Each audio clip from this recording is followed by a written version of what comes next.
Sot do të përgatisim një pure patatash në furrë me një recetë thjeshtë, praktike dhe shumë të shijshme. Për këtë recetë do të na duhen 5 deri në 6 patate mesatare, të cilat unë kam prerë në forma kubike në minutë të tilla që të zihen më shpejt. Do të na duhet ujë derisa të mbulohen patatet. Do t'i hedhim krip, do ta mbulojmë dhe do ta lëmë të zihen në temperaturë mesatare për 10 deri në 15 minuta, derisa patatet e nxjerr plotësisht. Pasi patatet janë nxjerr, do t'i kalojmë në një enë tjetër. Do të hedhim rreth 70 gram gjalp. Do vazhdojmë ta shtypim gjalpin bashkë me patatet derisa masa të bëhet pure. Meqenëse patatet janë të nxehta, ndihmon më shpejt gjalpin të shkrihet. Dhe tashmë i kemi gati. Do t'i hedhim rreth 100 ml qumësht. Përsëri pak krip. Piper të zi. Do t'i hedhim 1 deri në 2 thelpi hudhra sipas dëshirës, pak djath kaçkavall dhe të vazhdojmë përsëri ta shtypim derisa masa të bëhet kremoze.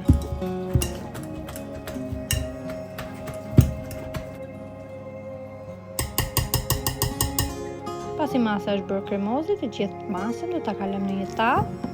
Tavën më parë kam lyer me pak gjalp.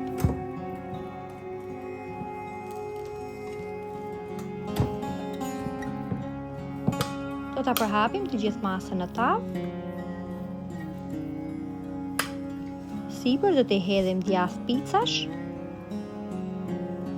Dhe më pas do ta vendosim në furrë të parangrohur me 250 gradë për 10 minuta, derisa djathi të shkrihet dhe të marrë ngjyrë të bukur pas pjekjes.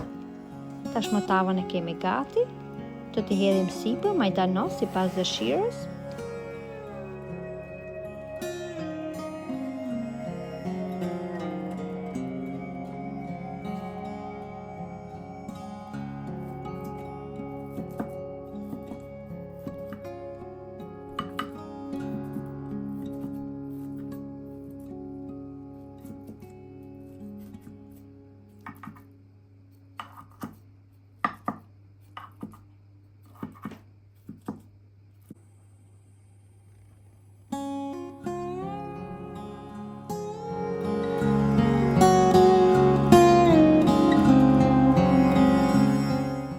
Do ta lëmë të ftohet pak dhe kemi gati për të konsumuar. Nëse e provojnë në këtë mënyrë, ju bëft mirë. Dhe nëse video ju pëlqeu, mos harroni të bëni like, koment dhe ta ndani atë me miqtë tuaj. Shumë faleminderit që më ndiqni.